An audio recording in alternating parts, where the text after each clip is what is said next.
감사합니다. 오늘 말씀은요, 요한복음 1장 9절부터 14절 말씀 되겠습니다. 제가 천천히 봉독해 올릴게요. 참빛 곧 세상에 와서 각 사람에게 비추는 빛이 있었나니 그가 세상에 계셨으며 세상은 그로 말미암아 지은 바 되었으되 세상이 그를 알지 못하였고 자기 땅에 오매 자기 백성이 영접하지 아니하였으나 영접하는 자 곧 그 이름을 믿는 자들에게는 하나님의 자녀가 되는 권세를 주셨으니 이는 혈통으로나 육정으로나 사람의 뜻으로 나지 아니하고 오직 하나님께로부터 난 자들이라. 말씀이 육신이 되어 우리 가운데 거하심에 우리가 그의 영광을 보니 아버지의 독생자의 영광이요 은혜와 진리가 충만하더라. 아멘. 우리가 요한복음 1장 9절부터 14절 말씀인데요.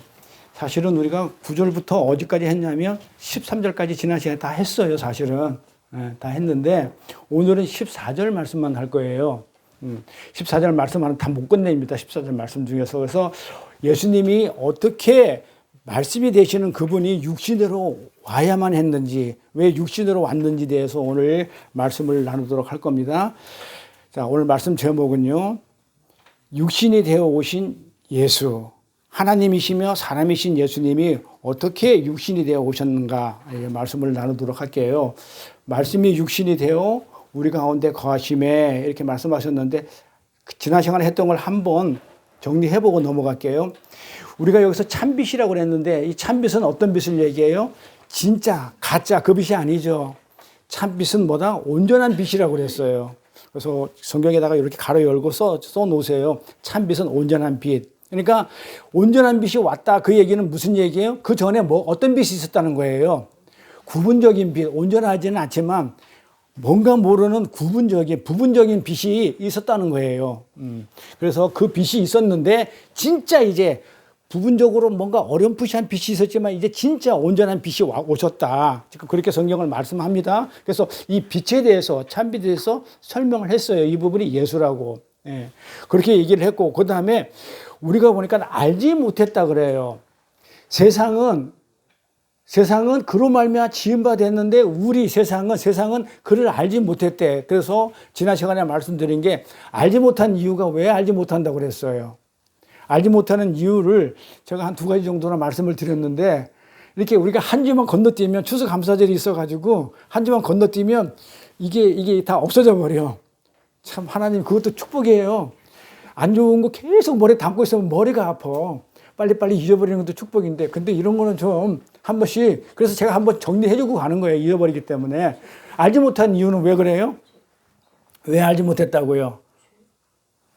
싫어하니까. 그 어둠들은 빛을 아예 애시당초도 본능적으로 싫어해요. 그래서 싫어하니까 알 생각도 안 했고 그 다음에 또 뭐라고 그랬냐면 빛이 왔는데 몰라봤기 때문에 소경이라서 그러는 거예요. 알지 못한 거는 소경이라서. 근데 이 소경을 누가 했다고 그래요? 내 마음을 혼미케 한 게 누구였냐고요? 마귀죠. 사탄 마귀가 내 마음을 혼미케 해가지고 그 빛을 못 알아보게 했던 거예요. 그래서 알아보지 못한 이유는 소경이기 때문에, 그리고 빛을 싫어하는 거기 때문에. 그리고 그 다음에 또 그랬어. 그 다음에 영접하지 아니하였대. 영접하지 아니하였다는 것은 또 그러니까는 알지 못했기 때문에 영접하지 아니하였다. 물론 말도 되지만 영접하지 않은 또 이유가 있죠.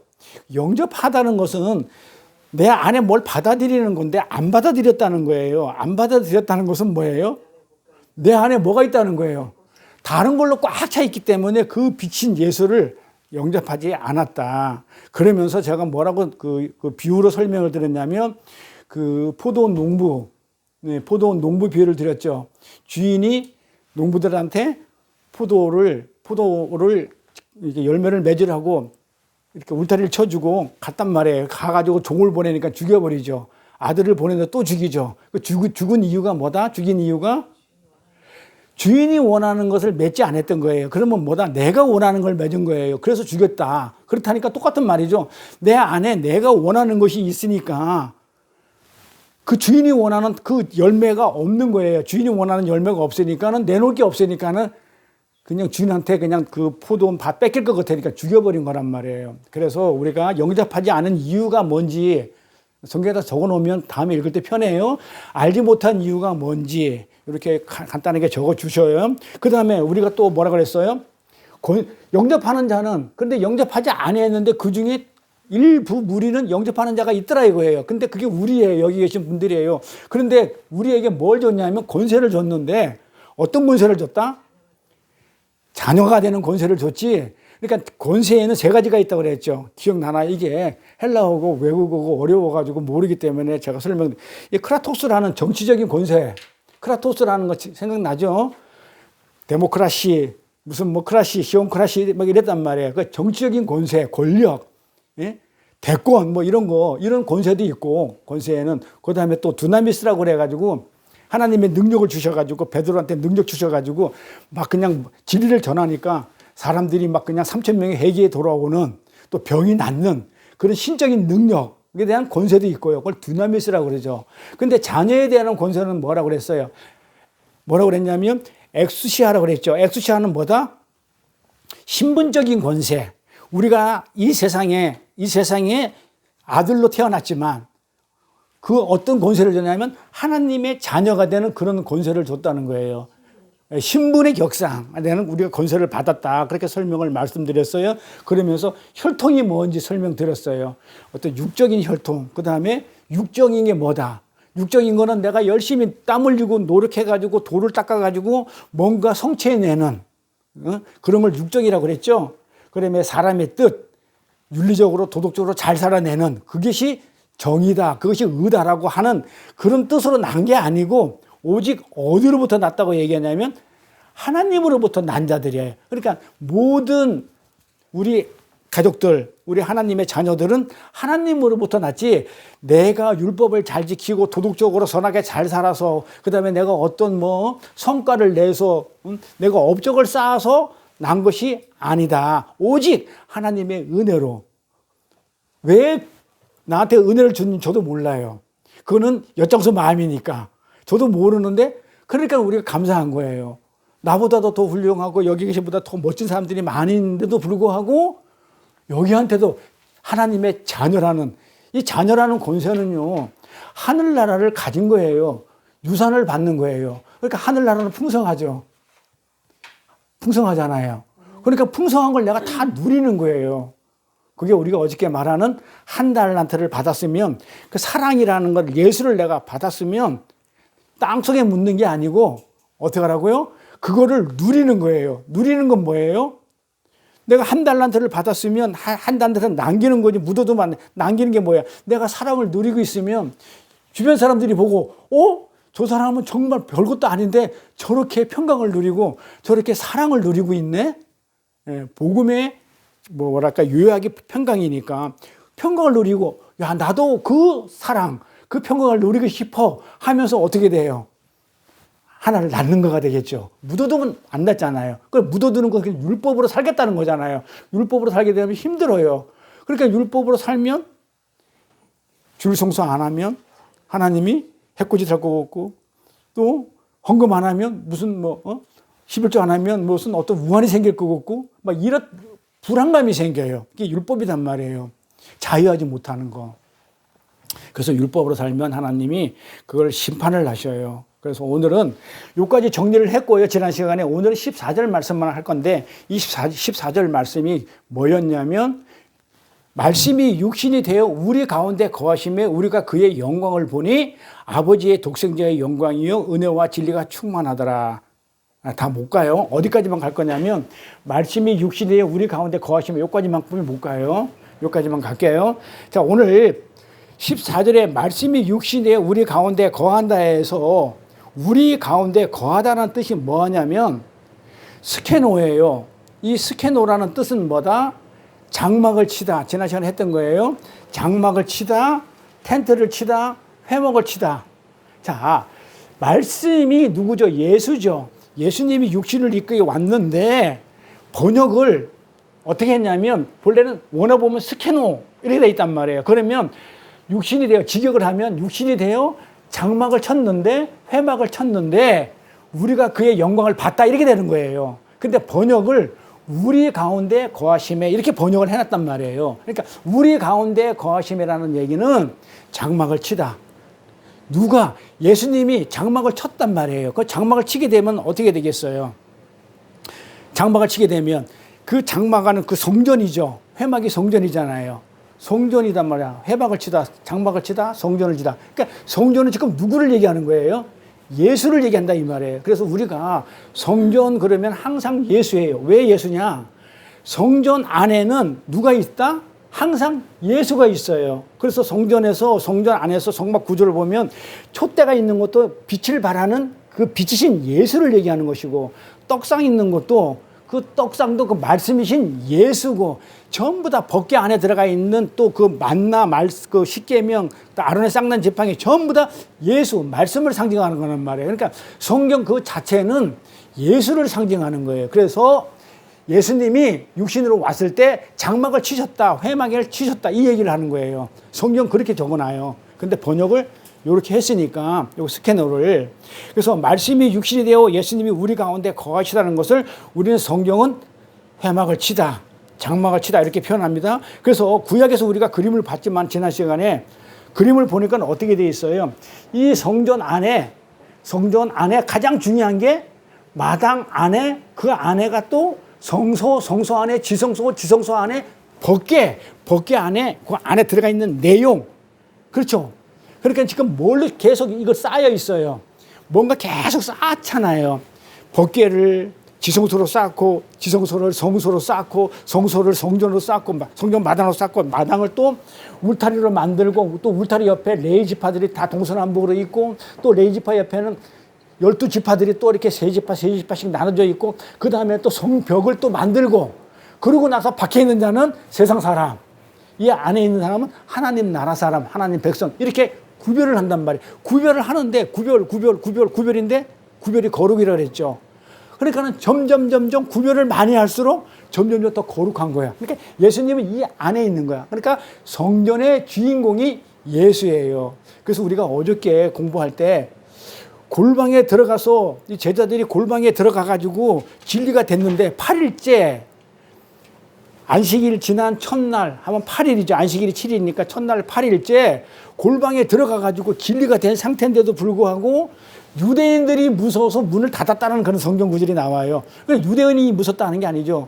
유대인이 상징하는 율법을 아직도 두려워하고 있는 거예요. 진리가 됐는데 자유하지 못하는 그런 그림이라고 그랬죠. 그런데 그때 예수님이 문이 다 닫혔는데 예수님이 서서 가라사대 이러죠. 예수님이 오사 서서 가라사대 너에게 평안이 있으라. 예수님이 죽고 부활하셔가지고 그렇게 얘기를 하시는 거란 말이에요. 그러니까는 뭐라고요? 예수님이 그 안에 벽 뚫고 공간 이동해서 들어온 게 아니고 골방의 주인, 이 지성소 안에 있는, 골방이 지성소잖아요. 이 지성소 안에 지성소의 주인이 나야 라는 것을 얘기하는 거예요. 그래서 예수님이 오셔서 어떻게 한데 서서 뭐 이렇게 할 때는 들어오셔서 와서 할 때는 그거는 막 왔다는 그런 게 아니죠. 어떻게 벽 뚫고 들어와요? 못 들어오죠. 문이 닫혔는데. 그럼 말이 앞뒤가 안 맞지. 그러니까 그 골방의 주인, 지성소의 주인, 성전의 주인은 예수다. 이걸 설명하는 거란 말이에요. 그래서 이 회막 안에는, 이 법궤 안에는 뭐가 들어가 있어요? 법궤 안에는 아론의 쌍난 지팡이, 십계명, 그 다음에 뭐예요? 만나. 다 뭐예요? 율법의 말씀이죠. 그러니까는 그 예수님이 뭐라는 거예요? 율법이면서 말씀이면서 진리고, 그러니까 그분이 예수라는 거예요, 지금. 그래서 성막을 공부하면 그 안에 말씀이 있었다 그러면 그거는 예수예요. 그래서 말씀이 예수가 왜 육신을 입고 왔다고 그래요? 하나님을 우린 본 적도 없어. 근데 말을 들어도 하늘나라 말하고 이 땅 말하고는 달라. 어느 소통이 안 돼. 못 알아들어, 우리가. 어? 못 알아들어. 그러니까 못 알아들으면 뭐예요? 말을 못 해. 귀머거리가 되면, 그러니까 귀가 안 들리면 벙어리가 되는 거예요. 입이 고장난 게 아니고 무슨 말인지 몰라가지고 표현을 못 하는 게 벙어리니까. 그러니까 어떻게 돼요? 우리가 못 알아봐. 하나님을 알 수가 없어. 본 적도 없고 만난 적도 없고 가본 적이 없어. 그러니까 그 하나님을 설명하러 오신 분이 왔는데 어떻게 되냐면 몸을 입고 와야 돼. 우리 인간의 몸을 입고 와야만이 그게 하나님은 이런 모양이구나. 그러니까 그 예수를 보면서 진짜 아버지 하나님을 우리가 아는 거예요. 그래서 예수님이 그러잖아요. 나를 봤으면, 집사님, 나를 봤으면 아버지를 본 것이다. 그렇게 얘기하죠. 예, 그렇게 그 말이 그 말이에요. 그래서 예수님은 이렇게 육신을 입고 오는데 그 말씀이 성막의 주인공 되시는 그 말씀이 곧 예수님이 왜 말씀이라고 그러냐면 그 하나님의 말을 와가지고 전해줬기 때문에 말씀이라고 그러는 거예요. 왜 말씀이라고 그러느냐? 우리가 말씀 그러고 또 예수가 말씀이야, 또 성경이야 이렇게 얘기하는데 그게 무슨 얘기냐면 말씀이라는 개념이 뭐냐면 예수님이 하나님의 속성과 본성과 모든 것을 말로 전해주러 왔다. 그게 어떻게 연결되냐면 이렇게 연결되는 거죠. 그래서 성전을 헐라 내가 3일 만에 다시 짓겠다. 자, 옛날에는 하나님을 알으라고 구약의 성전을 줬어요. 아까 조금 설명했던데 이걸 줬단 말이에요. 그러면 이걸 주면은 이거는 하나님 나라를 얘기하는데 이 안에 하나님이 계시고 이 예수가 하나님이구나 이걸 알아먹어야 되는데 이걸 알아먹지 못하고 뭘 했냐면 이 마당에서 계속 제사만 지내고 있는 거야. 1년에 한 번씩 동물 잡아가지고 희생제사 지내는 거야. 이걸 율법적인 행위를 하고 있는 거야. 그러니까 그게 아니야. 좀 알아먹으라고 이걸 줬는데 못 알아먹은 거예요. 그러니까 어떻게 해요? 예수님 오셔가지고 헐어버리는 거야. 내가 다시 3일 만에 다시 짓겠다. 그러니까는 하나님이 무슨 얘기를 하고 있냐면 예수님이 내가 너한테 말 못하는 성전을 주니까 도저히 못 알아먹네. 못 알아먹으니 내가 이제 알아먹을 수 있도록 내가 말하는 성전으로 올게. 그래서 예수님이 그래서 말씀인 거예요. 말하는 성전으로 오셨어요. 그래서 예수님을 성전이라고 그래요. 그래서 그 안에 법궤 안에 말씀과 율법이 들어가 있는데 그래서 율법은 뭡니까? 예수님 자체죠. 그래서 율법을 하나님의 성품이라고 부르는 거야. 성경에 바울이 그런 거야. 율법은 하나님의 성품이다. 그 얘기는 뭐냐면 하나님의 성품을 그대로 담고 있는 거예요. 율법은 하나님의 법을 얘기해요. 율법이 나쁜 게 아니죠. 근데 율법은 우리가 못 지키죠. 왜 그래? 그건 하나님만 지키는 법이에요. 이 세상 법하고 하늘나라 법하고 다른데 이 세상 사는 사람들이 지킬 수 없는 법이란 말이에요. 그런데 그 왜 율법이 왜 문제가 됐냐면 우리 때문에 문제가 된 거예요. 하나님 나라의 법을 내가 지키려고 마음먹으니까 그게 문제가 된 거예요. 그럼 내가 하나님이 돼버리거든. 하나님의 법이니까 하나님뿐이 못 지키는 거예요. 그런데 그걸 내가 지키려고 하기 때문에 선악과를 먹고 내가 하나님처럼 되겠다는 거. 이게 죄인 것이지 율법 자체가 나쁜 건 아니에요. 하나님의 성품이기 때문에 그래. 하나님의 성품을 말해요.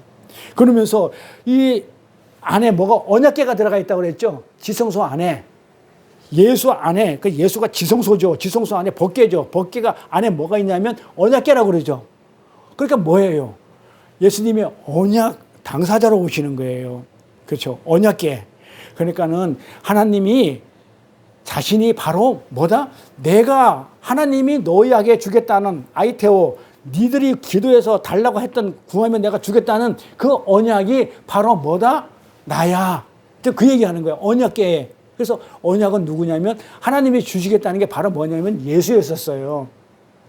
그러니까 너희 예수를 구해. 그 예수 안에 모든 복음의 진리가 다 담겨 있으니까 예수만 구하면 끝난 거예요. 어? 내가 뭐 할 것도 없어. 그러니까 예수 안에 들어가 버리면 믿음 생활은 그런 거예요. 내가 예수 안에 들어가면 그거 끝이에요. 안 들어가고 버티고 내가 해보겠다는 게 그게 문제지. 그래서 하나님은 언약을 하시면서 그 예수 안에다가 언약을 담아줬기 때문에 이 율법을 지키는 거는 율법을 지키는 삶, 우리가 말씀의 삶을 살아야 됩니다. 말씀의 삶을 삽시다. 이렇게 얘기하는 것은 어떤 삶을 살아야 되냐면 언약 관계에 있기 때문에 하나님하고 나랑 어떤 관계라고요? 언약했잖아요. 아브라함을 우리 조상으로 해가지고 나는 너의 하나님이 될 것이고 너는 나의 후손이 될 것이야. 나의 백성이 될 것이야. 라고 언약을 했으면 그 언약 관계에서 맺어진 그 관계에서의 약속 관계에서 그 언약 관계를 그 당사자가 원하는 삶을 살아주는 거란 말이에요. 이거를 말씀의 삶이라고 그래요. 언약의 삶. 율법의 삶을 산다, 말씀의 삶을 산다 할 때 언약 관계에서 서로 우리 한 집사님하고 나랑 서로 이렇게 어떤 약속을 했어. 그 약속된 그 삶을 사는 것을 말씀의 삶, 율법의 삶, 언약의 삶 이렇게 얘기하는 게 성경은. 예. 그래서 그걸 우리가 살아내라고 지금 예수님이 이 땅에 오셨단 말이에요. 살아낼 수 있도록 힘을 주시기 위해서. 근데 우리는 못 사니까 예수 안에 넣어서 살게끔 하시는 거예요. 예수님은 살아내잖아요. 하나님 자체가 자신이 법이고 자신이 율법 덩어리고 사랑 덩어리고 자신이 그거니까, 자체니까. 그러니까 우리는 못 살아내니까 예수 안에 집어넣어서 그렇게 살았다고 여겨주는 거야. 그러니까 언약 관계를 잘 지키면 돼요. 잘 지키면 우리는 그렇게 살아내는 겁니다. 그래서 바울 사신에 보면은 하나님의 율법에 또 한 의가 나타났다고 이렇게 표현을 해요. 자, 하나님의 율법 외에 또 한 의가 나타났으니 곧 예수 이래 된단 말이에요.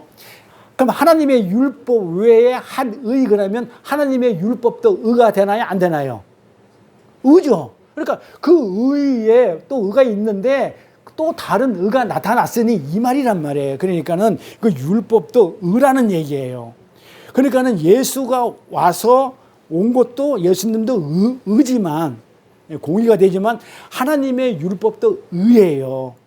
근데 우리는 못 지키는데 지키려는 게 문제가 된 거고 예수님도 오셔가지고 우리한테 의를 설명했죠. 우리도 못 지키니까 예수 안에다가 집어넣고 대신 예수님이 지켜주고 십자가에서 지켜주고 우리한테 정가시켜준단 말이에요. 그걸 정가라고 그러죠. 그러면 의라고 나오는데 의가 뭐냐 이 말이에요. 똑같아요. 의가 뭐다? 관계 맺는 자끼리 네페시 존재가 나라는 존재가 관계를 맺었어. 관계 맺고 있는데 이 관계가 요구하는 삶을 아주 충실히 살아내는 것 그게 의예요. 그게 말씀의 삶이에요. 그러니까 의롭게 살아.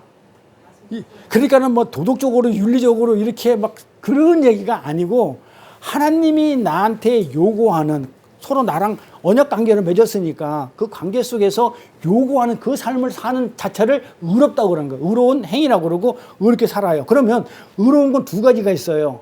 자, 우선 내가 의롭게 사는 것은 어떻게 사는 거냐면 하나님하고 나하고 일대일 관계에서 하나님이 원하시는 그 삶을 살아가는 것이 말씀의 삶이고 의로운 삶이에요.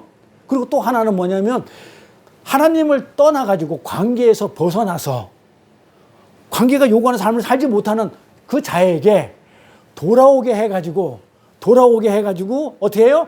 그 관계를 다시 회복시켜줘서 그 사람이 그 말씀으로 살게끔 하는 그것을 의로운 행위라고 그래요. 그러니까 의로운 행위는 무슨 선한 일을 하고 무슨 뭐 남을 도와주고 성경에서 말하는 세상의 의로운 거하고는 달라요. 그러니까 관계 속에서 떨어져 나간 자를 다시 불러와서 관계를 회복시켜가지고 그 관계가 요구하는 삶을 살 수 있도록 해주는 걸 의로운 행위 이렇게 말한단 말이에요. 그죠? 그러면 뭐예요? 한마디로 요약하면 그게 전도고 선교예요. 자, 그러면 예수님이 이 땅에 오셔가지고 하나님하고 우리하고 언약관계에 있었을 때 우리가 선악과를 먹고 언약관계에서 벗어났단 말이에요. 이거를 다시 회복시켜가지고 하나님의 말씀대로 살 수 있도록 해주신 분이 누구? 예수. 그렇다면 그게 전도. 그러면 그게 선교. 그러면 전도와 선교는 누가 하는 거예요? 예수가 하는 거죠. 그럼 우리는 뭐예요?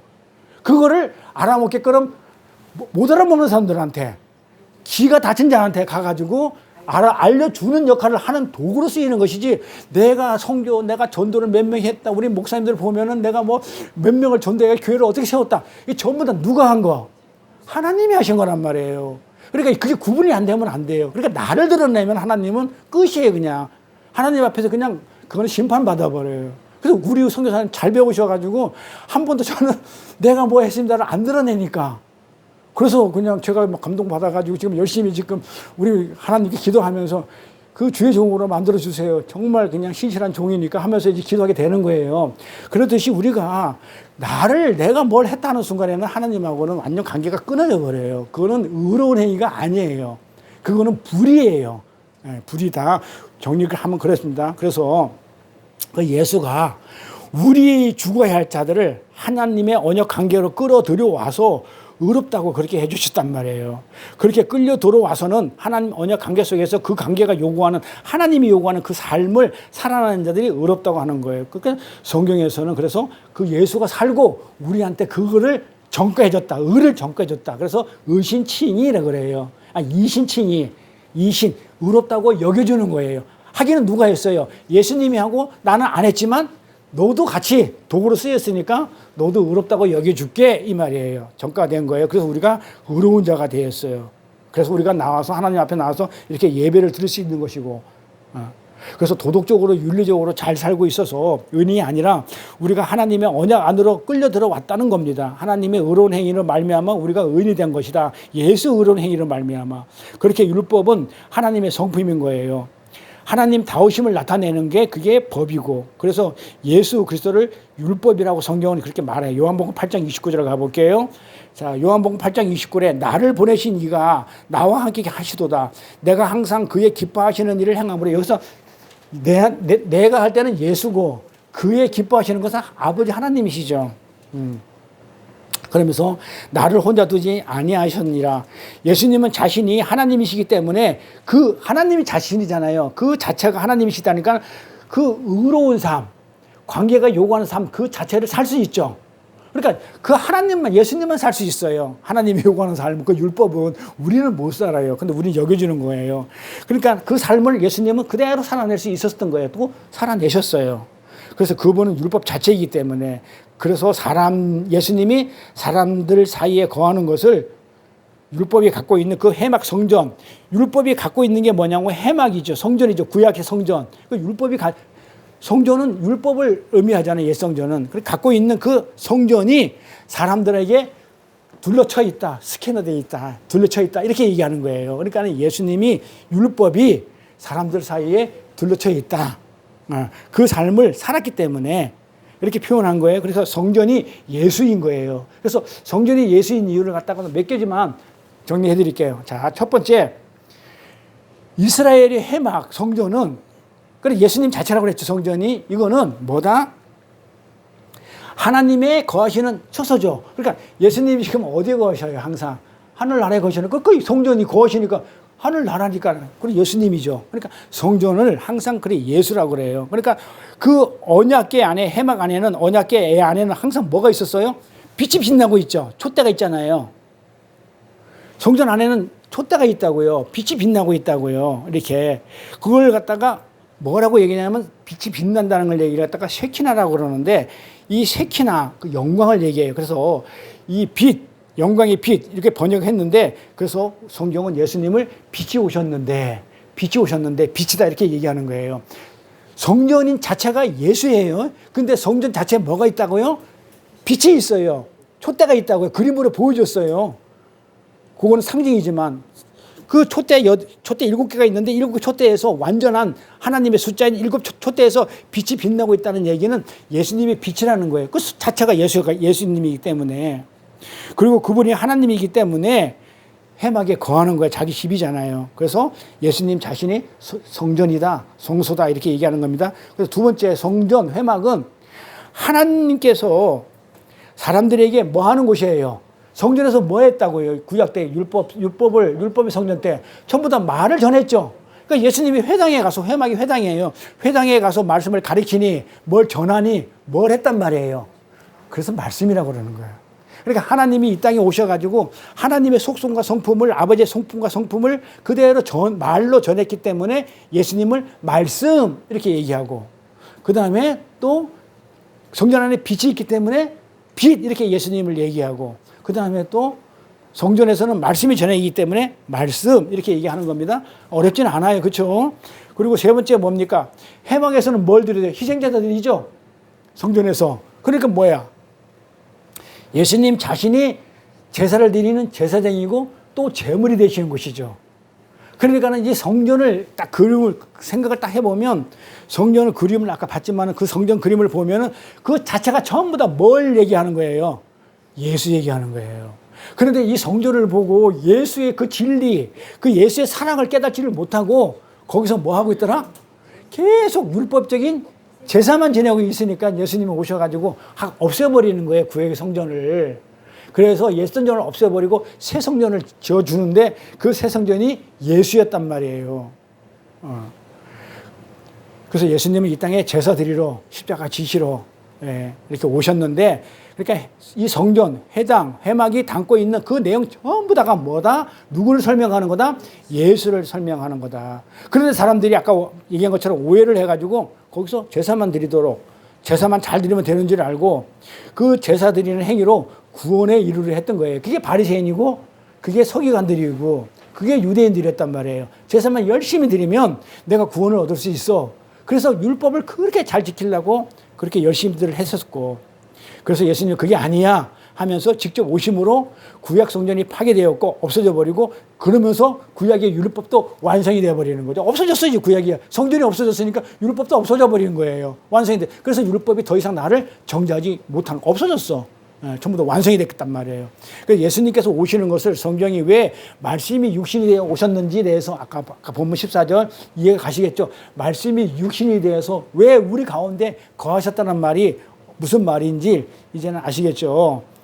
이제 끝으로 하나님이신 예수 그리스도께서 왜 육신이 되어서 오셔야 했는지에 대해서 살펴볼 거예요.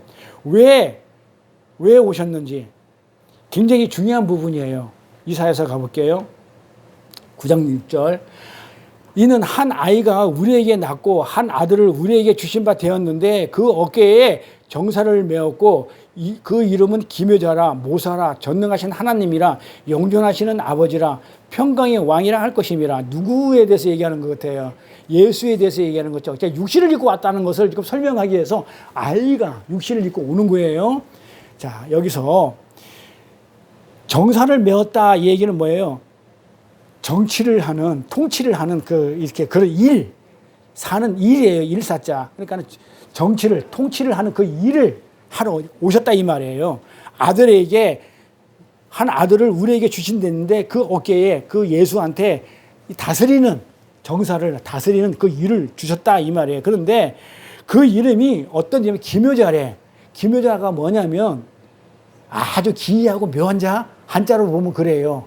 귀한 자, 아주 그냥 도통 이렇게 그런. 근데 성경은 그걸 갖다가 뭐라고 얘기했냐면 초자연적인 지혜와 능력을 가진 자라고 그러죠. 초자연적인 지혜와 능력을 가진 걸 기묘자라고 그러고, 이 모사라고 그래요. 이 모사꾼 막 이런 얘기 많이 하잖아요. 모사는 뭐라요? 아주 그냥 완벽한 계획과 그다음에 조언을 해주는 자, 이게 모사꾼. 잘하면 진짜 좋은 다 하는데 이걸 안 좋게 쓰게 되면 모사꾼이 돼버려. 네, 이게 꾼이 돼버려요. 그리고 전능하신 하나님이라는 그런 신적 권능, 전능하신 권능, 영존한다. 영존은 뭐예요?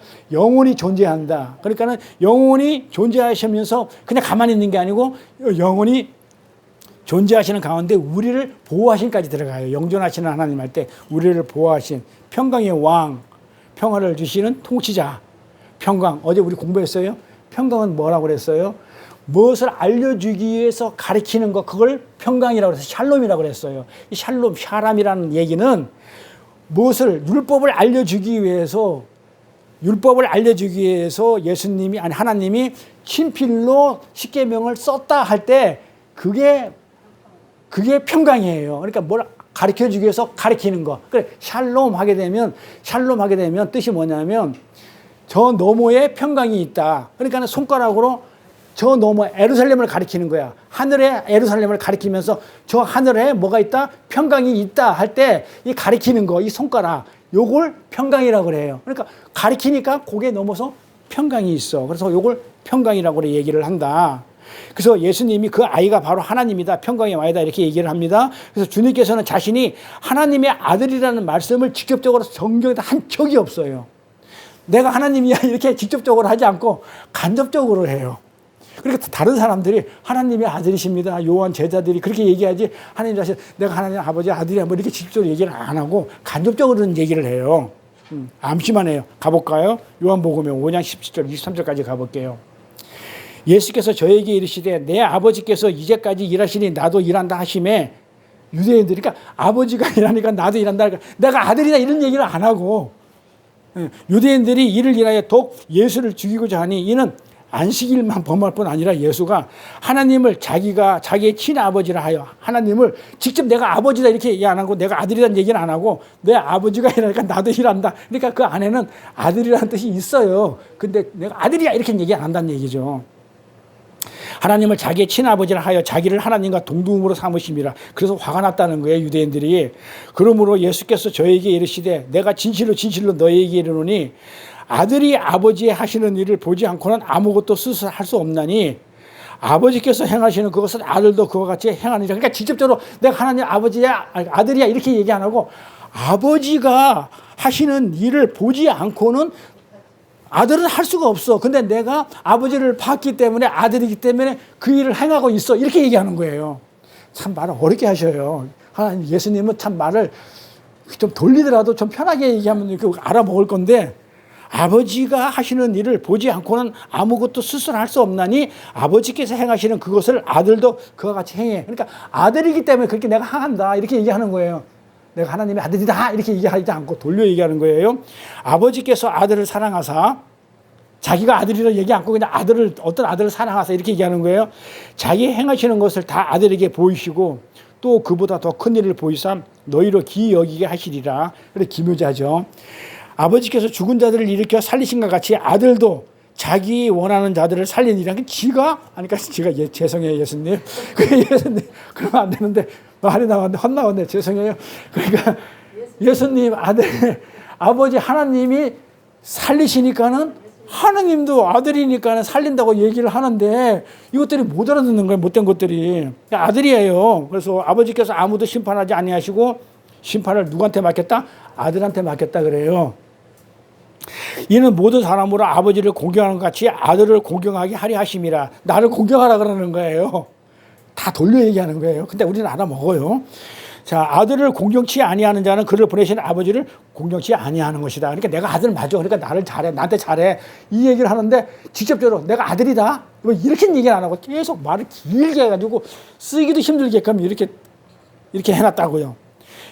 주님께서 당시 고대 사람들의 가업 개성을 비유하시는 거예요. 그러니까는 고대의 그 사람들은 아버지의 가업을 그대로 아들이 물려받아요. 그러니까 아버지가 하는 일을 내가 물려받았다. 그러니까 나는 아들이야. 이렇게 비유로 설명하는 거예요.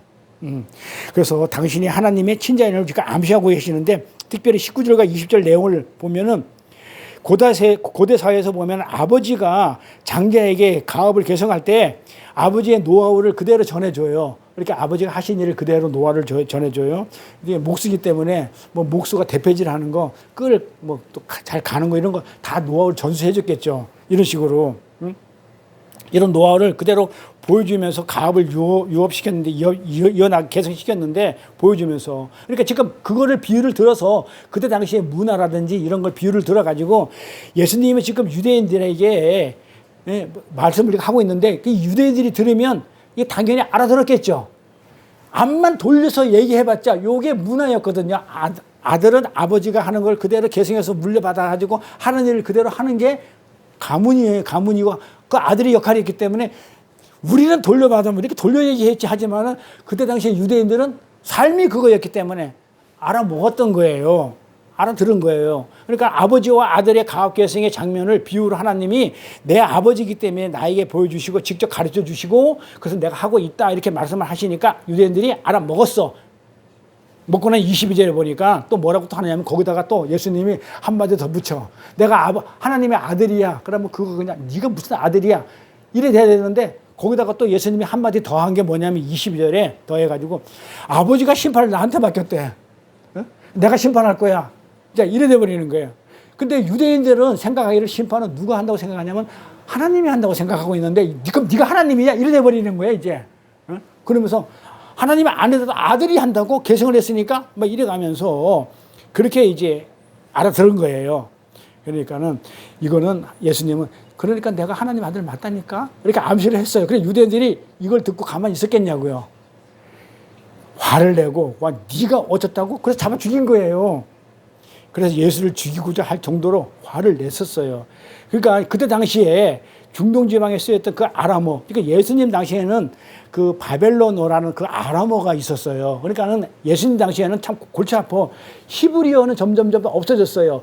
그 바벨론의 포로 생활 동안에 본래 가지고 있던 히브리어는 전부 다 소멸돼 버리고 없고 그 바벨론어를 아람어를 알고 있었어요. 그러다가 이제 그 그리스라는 이제 그 나라가 생기면서 또 이렇게 나라가 또 점령당하면서 언어가 들어오는 게 그 헬라어고. 그러니까는 예수님 당시에 정확하게 알려고 그러면 아람어를 알아야 되고 그 다음에 그 헬라어를 알아야만이 예수님 무슨 얘기하는지를 알아먹어요. 그리고 구약에서는 히브리어로 가야만 알아먹어요. 그리고 그걸 짝으로 맞춰주면 우리가 알아먹을 수 있는데 이때 아람어나 헬라어에는 누구누구의 아들이라는 이런 개념은 어떤 개념을 가지고 있었냐면 대권자 대신 권한을 가지고 휘두르는 자. 대리인, 버금 왕, 왕을 삼아서 왕이라 생각했어요. 하나님의 왕, 버금왕, 거의 맞먹는 왕, 아들이라고 그러면.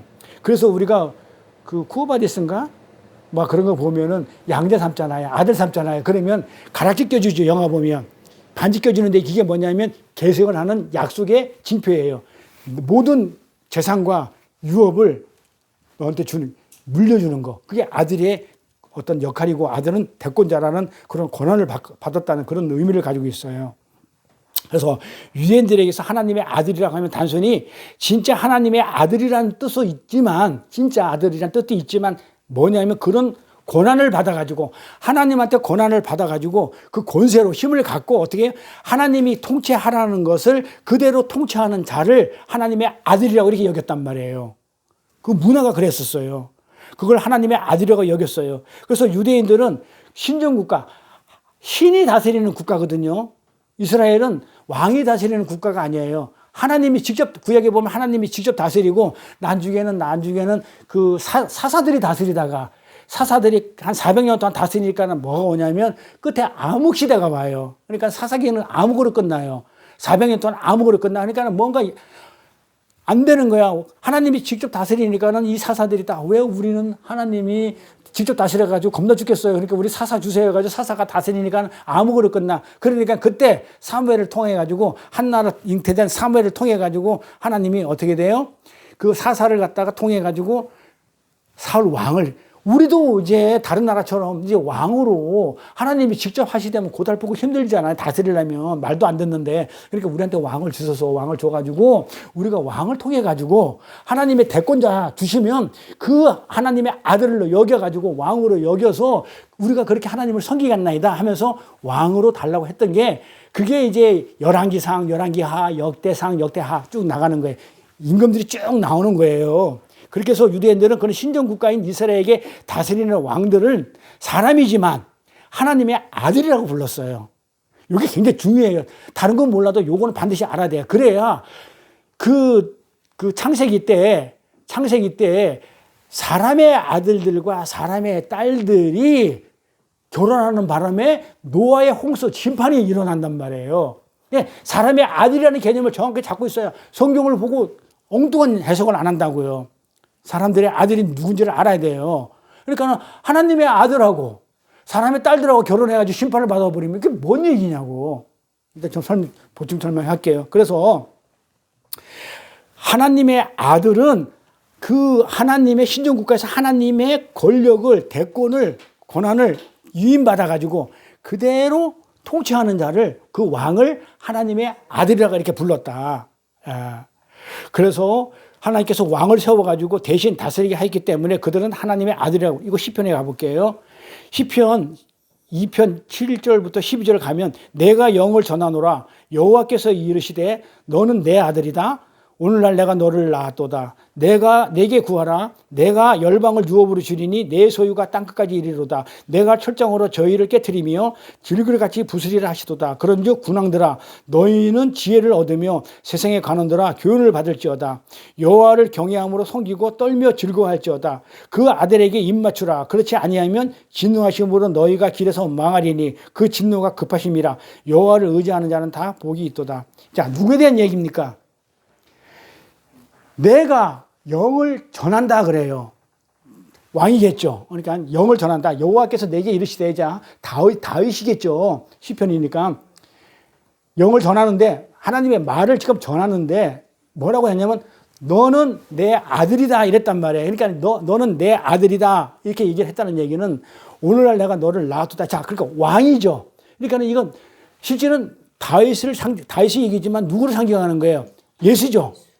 예수가 하나님이 오늘날 내가 너를 낳았다 할 때 나를 낳은 게 아니고 예수를 낳은 거란 말이에요. 그래서 예수를 낳아가지고 이제 왕을 갖다가 하는데 그건 메시아를 지금 상징하는 내용이에요. 이 문자를 풀어서 그러는데, 자 여기에서 보면은 이 메시아에 대한 시인데 이 메시아에 대한 계시죠. 왕이 와가지고 어떻게 한단 말이에요? 그 아들이 와가지고 하나님의 아들이 와가지고 그한테 구해. 그러면 열방을 유업으로 주었겠고 소유가 땅끝까지 이르러. 예수한테 구하면 그 왕 아들한테 오면 내가 철창으로 저희를 깨트리며 이 땅을 철천을 깨뜨리고 질그릇같이 부수리라. 그런 군왕들아 너희는 지혜를 얻으며 세상의 왕들아 너희는 지혜를 얻으며 세상의 관원들아 교훈을 받을지라. 누구한테? 하늘의 아들한테, 하나님의 아들한테 받으라. 여호와를, 이 세상의 군왕하고 하나님의 아들은 달라요. 하나님의 고난을 받은 게 하나님의 아들이고 왕이지, 군왕은 그 세상의 위임을 받은 거기 때문에 달라요. 여호와를 경외함으로 섬기고 떨며 즐거워할지다. 아들에게 입맞춰라. 누구한테? 예수한테 입맞춰라. 그렇지 아니하면 진노하시고. 누가? 아버지가, 왕이 너희를 길에서 망하게 하니라. 진노가 급해. 빨리빨리 입맞춥시다. 어때? 예수 그림 그려놓고 빨리 입맞춥시다. 자, 여호와를 의지하는 자는 다 복이 있노다. 참 이렇게 하는 거예요. 자, 요 말은 전부 다 무슨 얘기냐면 메시아에 대한 예언시예요. 계시예요. 이스라엘 이 시를 이스라엘 왕에 언제 썼냐면, 왕을 다윗 왕 때, 솔로몬 왕이라든지 이런 왕이 생길 때마다 대관식 때 이 노래를 불렀어요. 너는 내 아들이다 오늘날 내가, 이런 노래를 불렀다고요. 그건 요즘 노래지만 요 가사로 해가지고 찬양을 불렀던 게 이 대관식 때 썼던 시고 노래였단 말이에요. 예. 그래서 그러니까 이스라엘 사람들은 이스라엘 왕을 하나님의 아들이라고 이렇게 불렀어요. 창세기 6장에 보면 노아의 홍수가 일어났는데 왜 일어났다고 그랬다고요?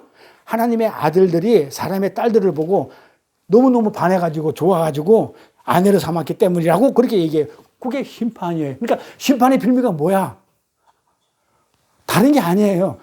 하나님의 아들들이 사람의 딸을 보고 아내 삼은 게 그게 심판의 구실이에요. 뭐 했다고? 물론 그 안에는 뭐 여러 가지 뭐 그냥 뭐 이렇게 난잡한 행동도 있었지만, 근데 여기서 말하는 창세기로 가볼게요.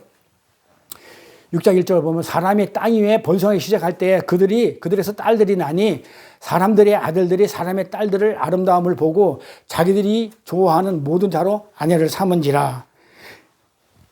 잘 보세요. 심판이에요. 노아의 홍수는. 이걸 가지고 노아의 홍수라는 심판을 했는데 잘 들어보세요. 이걸 사람들이 어떻게 해석을 하냐면 이렇게 해석해요. 하나님의 아들들을 천사로 얘기하는 사람들이 있어요. 천사가 우리 이 세상에 있는 딸들하고 결혼했기 때문에 심판을 했다. 이렇게 얘기하는 사람들도 있고, 어떤 사람들은 하나님의 아들이라는 것은 하나님의 라인, 그러니까 족보를 보면 이렇게 가인의 족보가 있고 아벨의 족보가 있고 셋의 족보가 있는데 아벨은 족보가 없죠. 죽었기 때문에. 그래서 셋의 족보 사람들은 하나님의 아들이라 얘기하고, 그 다음에 사람의 딸들은 가인의 족보들. 그래서 에녹도 셋에서 나오는 에녹이 있고, 하나님과 300년 동행하다가 하늘나라 간 에녹은 셋의 족보고, 가인이 낳은 아들이 에녹이에요. 또 있어요. 그러니까는 그런 식으로 하나님의 아들은 누구? 뭐 천사가 됐든지 안 그러면 그 셋의 족보 라인이고, 사람의 딸들은 가인의 족보다. 그러니까는 이게 불결한 사람들하고 이방인하고 결혼하고 이래가지고 노아 때 하나님이 심판을 했다. 이렇게 해버린단 말이에요. 그럼 여기서 모순이 생겨요. 네? 모순이 생기죠. 자, 심판의 근거가 어떤 근거라고요? 하나님의 아들이 타락을 한 거야. 사람의 딸들하고 결혼을 해가지고 타락했다는 내용이 돼버려요. 그러면 이미 하나님의 아들들은 이미 구원을 받아가지고 하늘나라의 아들로 존재하는데 이게 타락할 수가 있어요? 없는 거예요. 그래서 그 말이 아닌 거예요. 그래서 구원받은 그 하나님의 아들들이 우리가 타락을 해야지 심판한다? 그런 건 있을 수가 없어요. 그건 성경에 앞뒤가 안 맞는 내용이에요. 우리가 타락을 해가지고 심판하는 게 아니고 저 세상에 못된 것 때문에 심판해요. 그래 우리는 거기서 건져내면 받아요. 우리는 심판 안 받아요. 그런데 하나님의 아들들이 구원받은 자들이 타락을 해가지고 노아의 홍수 심판을 했다? 말이 안 되잖아요. 그럼 아들들이 조금 전에 내가 누구라고 그랬어요? 하나님의 그 고난을 대신 받아가지고 행하던 그 왕이 타락을 한 거야. 이해 갑니까? 누가 타락한 거라고요? 하나님의 권한을 받아가지고 제대로 통치를 해야 되는데, 그렇게 열왕기 상이나 하나 보면 그 왕들이 전부 다 우상 섬기고 다 타락한다고. 그때마다 심판이 와요. 그렇기 때문에 그 왕을 뭐라고 불렀냐면 하나님의 능력과 권능을 받아가지고 통치를 잘 하라고 했는데, 그들이 통치 안 한 그 아들들 때문에 그 아들들이 이 사람의 딸들하고 이렇게 함으로 인해 가지고 홍수가 일어났다. 심판을 했다. 이런 얘기예요. 그래서 이 노아의 심판은 방주 되시는 예수가 저주의 물에 빠져 죽고 방주 안에 있는 우리가 살아나는 그 최후의 심판을 얘기하는 겁니다. 항상 노아의 방주는, 노아의 홍수는, 심판은 방주가 예수고 물길이 막 치는데 그 저주를, 물결 치는 그 저주를 배가 다 막는 거예요. 파도를 다 막고 우리는 그 방주 안에 들어가가지고 살아나는 거예요. 그래서 무리를 뜨는 거예요. 그래서 예수님이 무리를 걸어갈 때 할 때는 방주는 무리에 뜨는 거예요. 그러니까 만약에 물속에 잠겨버리면 그건 심판이고 죽는 거예요. 그러니까 죽으면 안 돼. 그러니까 무리를 걸어와야 되지 물속을 들어와가 잠수해서 올라오면 안 돼요. 그래서 무리를 걸어갔다. 그런 내용이 다 연결이 돼야 됩니다. 그래서 뭐라고 그래요? 최후 심판을 하면서 무지개 언약을 내려주죠. 이제 다시는 내가 물로 너희를 멸망치 않겠다. 그럼 뭘로 멸망하겠다는 거예요? 죄졌을 때. 무지개 언약을 딱 펴면서 변하지 않는 소금 언약으로 무지개 언약을 펴주면서 내가 다시는 너희들을 이제는 심판하지 않을 거야. 물로 심판하지 않을 거야. 뭘로 하겠다는 거야? 불로? 그래서 엉뚱한 얘기를 하는 거야. 그거는 성경에도 없는 얘기고 그건 사람들이 머릿속에서 생각나는 대로 하는 거 지 생각이야. 무슨 불이라는 말이 어디 있어요? 없어요. 뭐야? 다시는 심판하지 않겠다. 누구를 심판하겠다는 십자가로 심판하겠다는 거예요. 다시는 내가 물로 심판하지 않아. 대신에 내가 심판할 일이 있으면 내가 내 아들 보내가지고 내가 십자가로 심판해가지고 너희를, 이거는 우리를 구원을 해주는 거예요. 방주 안에서. 그러니까는 심판은 누가 받게 되냐면 예수가 받게 돼요. 우리가 잘못하면. 예. 그래서 그 앞으로 그 물로 심판을 안 해. 불로 한다는 얘기도 없고, 누구는 뭐, 이제 원자력이 발달해가지고 무슨 원자 폭탄으로 무슨 뭐야 또 뭐라고 그래. 또 요새 그냥. 미사일 쏘는 걸 뭐라고 그래? 그런 거. 응? 핵. 이런 걸 멸망시킨다. 뭐 이런. 성경에 어디니 한번 가져와 보세요. 그런 말 없어요. 근데 뭐만 있어? 내가 심판하겠다. 저주. 심판 내리겠다. 십자가의 저주, 심판. 그걸 하겠다는 거죠. 그러니까 무지개 언약을 보여주면서 무지개 볼 때마다 누구를 생각을 하는 거예요? 예수 생각하는 거예요. 이렇게 비 오는 날 이렇게 무지개 뜨면, 아니, 무지개 이쁘다. 빨도 넣지 파나 뭐 이거 외우지 마시고 뭐 하라는 거야? 내가 죽어야 되는데 예수님이 나의 방주가 되셔가지고 대신 심판받고 내가 방주 안에 살아났구나. 그 언약을 지금 나한테 잊지 말라고 이렇게 보여주고 있구나.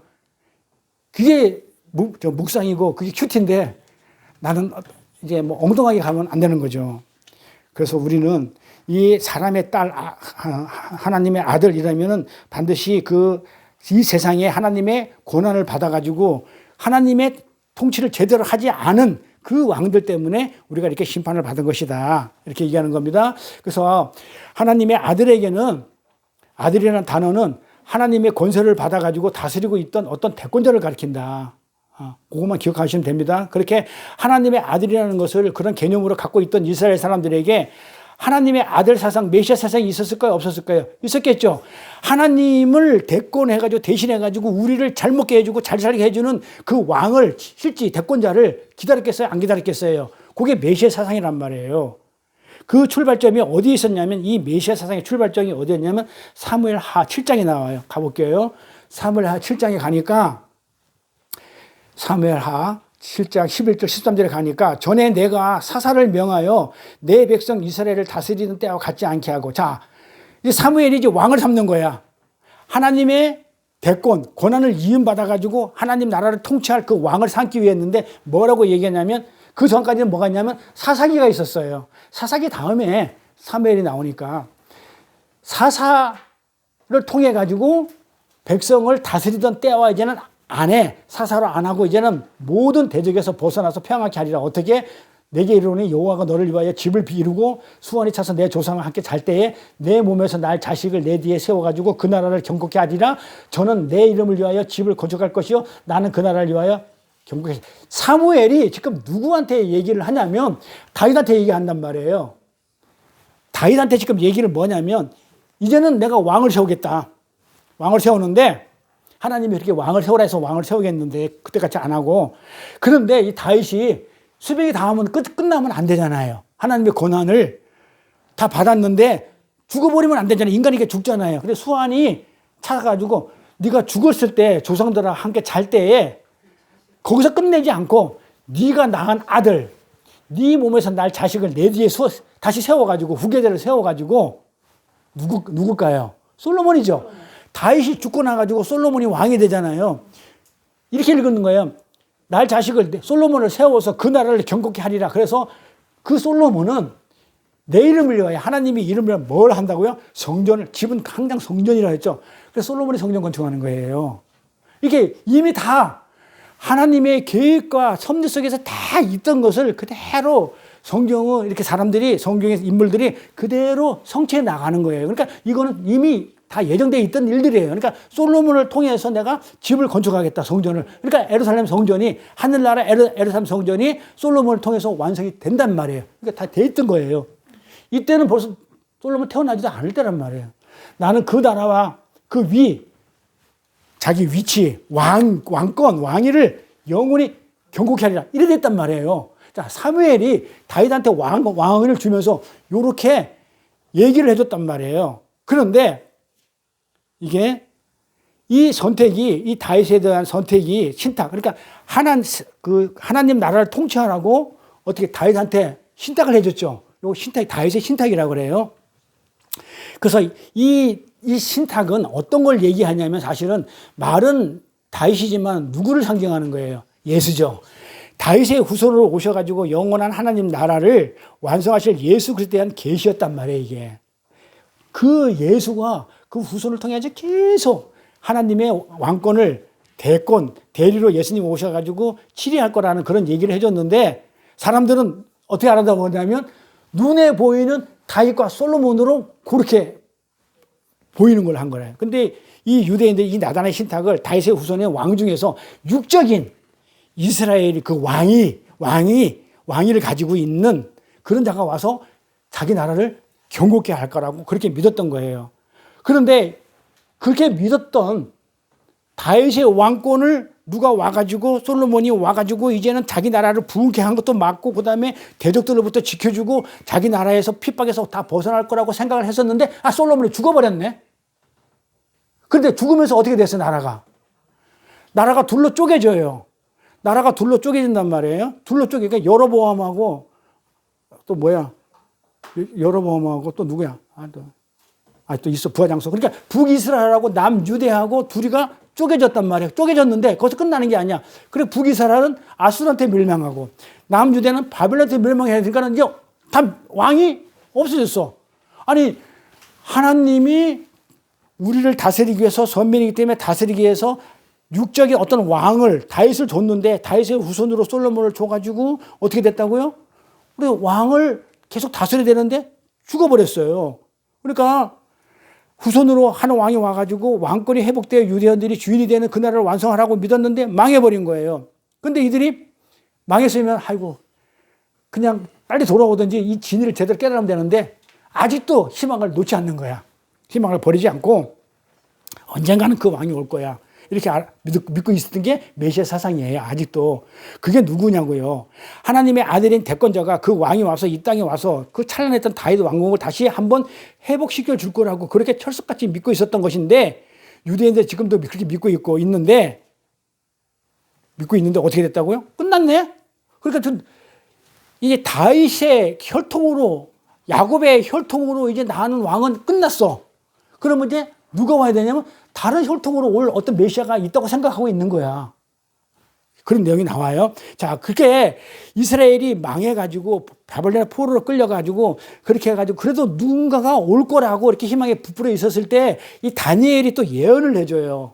아주 그냥 거기다가 기름에다가 불을 붙여줘요. 어떻게 해주냐? 내가 봤는데 이래 다니엘이 내가 계시를 봤는데 왕자가 놓였다는 거야. 와, 이제 왕이 온다는 거야. 왕자가 놓이고 예적부터 항상 계신 네가 자정하고 있었어. 내가 봤어. 계시를 봤어. 환상을 봤는데 왕이 있었어. 왕자가 있는데 옛날부터 계시는 자정하고 있었는데 그 옷은 희기가 눈 같고 머리털은 깨끗한 양의 털 같고 보좌는 불꽃이요 바퀴는 붉은 불이라 불이 강처럼 흘러 그 앞에 나오며 그에게 수정하는 자는 천천히 무지무지 많다는 거예요. 그 앞에 하는 만만이요 시한 자는 만만이요 심판을 베푼다. 누구 얘기 같아요? 예수 얘기죠.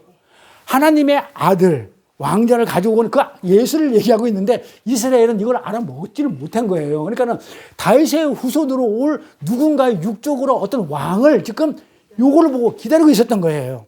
그때 내가 큰 말하는 작은 뿔의 목소리로 인하여 주목하여 보는 새 사이에 짐승이 죽임을 당하고 마귀겠죠. 그 시체가 상한 바 되어 붙는 불에 던진 바 되었으니 그 남은 모든 짐승은 그 권세를 빼앗겼다. 사탄 마귀겠죠. 예수 오심으로 그 생명은 보존되어 정한 시기가 이르기를 기다리게 되었더라. 내가 또 밤에 이상 중에 보았는데 인자 같은 이가 하늘의 구름을 타고 와서 예적부터 계신 자에게 나와 그 앞에 인도함에 그에게 권세와 영광과 나라를 주고 모든 백성과 나라들과 각 방언하는 자들과 그를 섬기게 하였으나 그 권세는 영원한 권세자라 옮기지 아니할 것이요 그 나라는 패하지 아니할 것이라. 이렇게 한단 말이에요. 딱 뭐 같아요? 나단의 신탁하고 똑같죠. 올 거야. 왕이 올 거야. 한 왕을 세웠어. 그러니까 그때도 예수를 얘기했죠.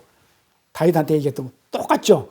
다니엘도 지금 똑같이 그 신탁을 그대로 옮겨놓은 것 같은 그렇게 보여요. 그런데 이 다니엘서가 써졌을 때의 어떤 그 시기는 어떠냐면 이스라엘과 남유다가 다 망했을 때예요. 그러니까 이들이 이런 글을 보면서 뭘 기다렸겠어요? 이걸 다니엘이 환상을 봤다고 그러니까 메시아를 기다렸겠죠. 온다고 했으니까. 그러니까 포로에서 구해줄 것을 기다렸던 거예요. 그러니까 이스라엘이 누구예요? 야곱이죠. 그러니까 이스라엘이 기다렸다는 게 누가 기다렸다는 거야? 야곱이 기다렸다는 거야. 야곱이 이스라엘이니까. 그러니까 야곱으로 말미암아 그 후손들로 구성된 이스라엘은 이제 끝났어. 솔로몬으로. 야곱, 그 다음에 이렇게 12지파로 해가지고 나왔던 이제 다윗까지 와서 솔로몬 때 이제 야곱으로 흘러왔던 이스라엘들은 이스라엘의 한 왕, 이스라엘이라는 왕, 야곱, 이스라엘이라는 왕. 이스라엘 뜻이 뭐예요? 이스라엘 뜻. 그 이스라엘은 어디서 이름을 받냐면 야복강가에서 야곱이 야비한 지렁이 같은 야곱이 그 하나님하고 씨름을 해가지고 이겼단 말이야. 이겨가지고 너는 앞으로 야곱이라 부르지 말고 이스라엘이라. 싸워서 이겼다는 얘기예요. 그러니까 성경 내용을 보면 다 이름이 나와요. 그러니까 이스라엘은 싸워서 이겼단 말이에요. 그러니까는 지금 자기들은 지금 그 왕으로 인해 가지고 하나님이 지켜줌으로 인해 가지고 지금 계속 이기고 왔는데 이제 다 망해버렸어. 그러니까 야곱으로는 이제 끝났어. 끝났는데 오긴 와야 되는 거야. 그러니까 야곱으로 오는 거는 이제 끝났어. 그러니까 어떻게 된다고요? 다른 새로운 이스라엘이 탄생될 거라고 믿고 있는 거예요. 그래서 우리가 구약의 이스라엘 다 끝났고 다 망했고 이제 새로운 이스라엘을 건국을 하자. 새로운 이스라엘을 건국을 해야 되는데 야곱으로 오는 그 왕은 이제 끝났어. 망했어. 그랬으니 새로운 왕, 새로운 이스라엘의 왕. 근데 거기 한 왕이 오셔가지고 이렇게 하겠다고 그러니까 이야, 이거는 그 야곱으로 내려오는 계보의 그 왕은 끝났으니까 이 다른 계보로 내려오는 새로운 이스라엘을 다스려줄 다른 이런 왕이 오는데 어마어마한 왕이 오는 거야. 네? 봐봐요. 그냥 권세와 영광이 말도 못하고 그냥 그 사탄 마귀 새끼들이 그냥 다 죽어나가고 원수들이 그냥 다 쓰러지고 얼마나 기대가 그냥 부풀어 있겠어요. 다니엘서 이거를 보고. 희망을 엄청 갖게 된 거예요. 이 찬란함을 회복할 새로운 왕국을 세우실 것이라는 그 희망을 갖게 된 거예요. 맞는 말이잖아요. 이거 틀렸어요? 우리는 알잖아요. 이게 다른 이스라엘이 아니고 새로운 이스라엘이고 그 이스라엘인데 왕이 어떤 왕이냐? 우리는 예수라. 예수. 야곱에서 나온 예수. 다윗에서 나온 예수. 우리는 그렇게 알고 있잖아요. 그래서 맞는 말이에요. 그래서 예수님이 요한복음 1장 51절에 뭐라고 얘기했냐면 나다니엘한테 이렇게 얘기해요. 예수님이 뭐라고 나다니엘 불러가지고 지금 내가 인자 위로 하늘이 열리고 내 머리 위에 인자 예수님 머리 위에 지금 뭐라고 하냐면 하늘이 열리고 천사들이 오르락 내리락 하는 거를 나다니엘아 지금 네가 보고 있니? 이렇게 물어봐요. 요한복음에. 그게 무슨 말이냐면 천사들이 오르락 내리락 했던 게 뭐예요? 우리 베델이었죠. 그 베델에서 어떻게 했다고요? 그 전에서 야곱이 어떻게 해요? 천사들이 돌베고 잘 때 오르락 내리락 하는 걸 봤죠. 그래 그 야곱의 후손이 하나님을 대권해가지고 치리하는 게 이스라엘을 다스리는 거란 말이에요. 그러니까 아들이었단 말이에요. 그랬는데 지금 나다니엘한테 똑같은 얘기를 하는 거야. 그러면 네가 내 머리 위에 뭐가 그 천사들이 사다리 타고 오르락 내리는 거 보이냐? 그 얘기 무슨 얘기예요? 지금 그 야곱의 머리 위에서 그렇게 했다 그러면 지금 내 머리 위에도 그렇게 한다 그러면 지금 야곱을 지금 누구라고 지금 비교하고 있는 거예요. 야곱의 머리에서 사다리가 오르락 내렸는데 내 머리 위에도 오르락 내리면 내가 누구라는 거예요. 야곱. 그러니까 야곱의 자리에 예수님을 지금 이렇게 대치하고 앉혀놓는 거예요. 이 대신 교체시키는 그런 내용이에요. 그러니까 내가 그 왕이야. 그러니까 야곱의 왕 맞아. 야곱으로 와서 다윗의 후손으로 온 그 왕이 다스렸지. 그게 바로 나야. 라고 얘기해 주는 거예요. 그러니까 야곱의 이스라엘. 그러니까 이스라엘 왕. 야곱이잖아요. 이스라엘은. 그 이스라엘 왕. 야곱의 왕. 그게 바로 나야. 그렇게 예수님이 얘기해 주시는 거예요. 그러니까 이제 나로 말미암아 진짜 이스라엘. 구약의 이스라엘 말고 뭐 새로운 이스라엘도 아니고 진짜 야곱이었는데 이스라엘로 바뀐 이 이스라엘이 진짜 이스라엘이 이제 탄생될 거야.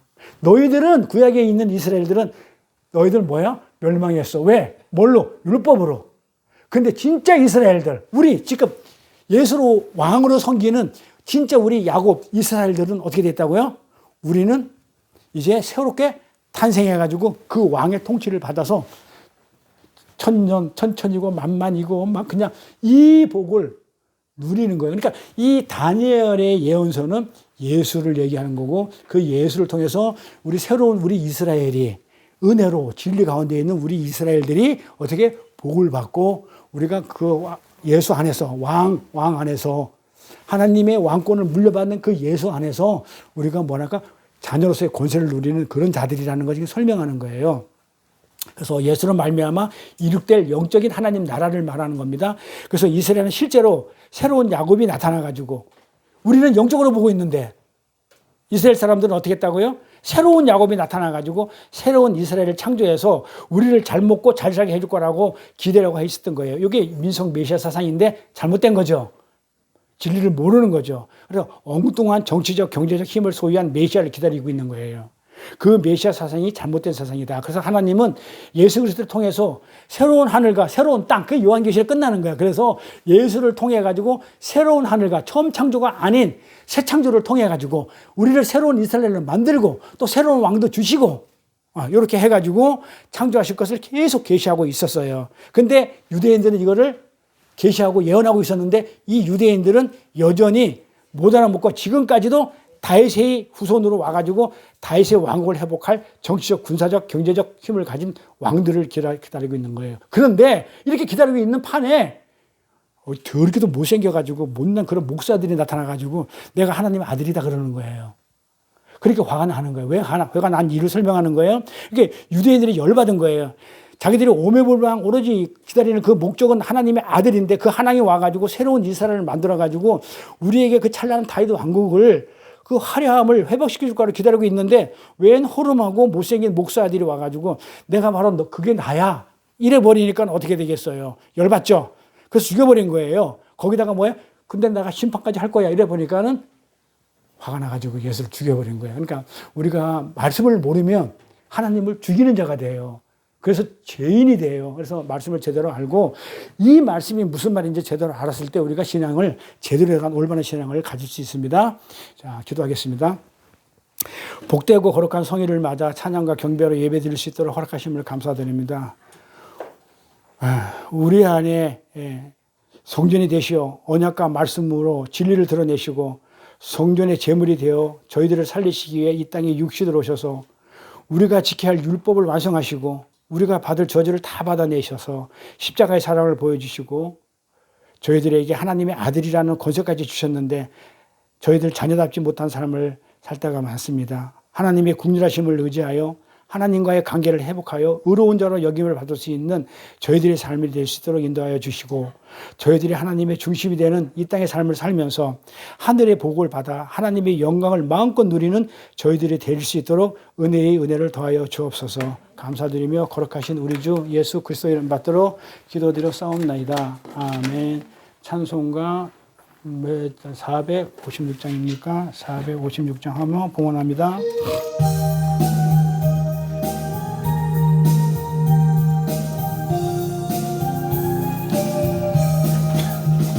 거친 세상에서 실패하거든 그 손 못자국 만져라 고된 일 하다가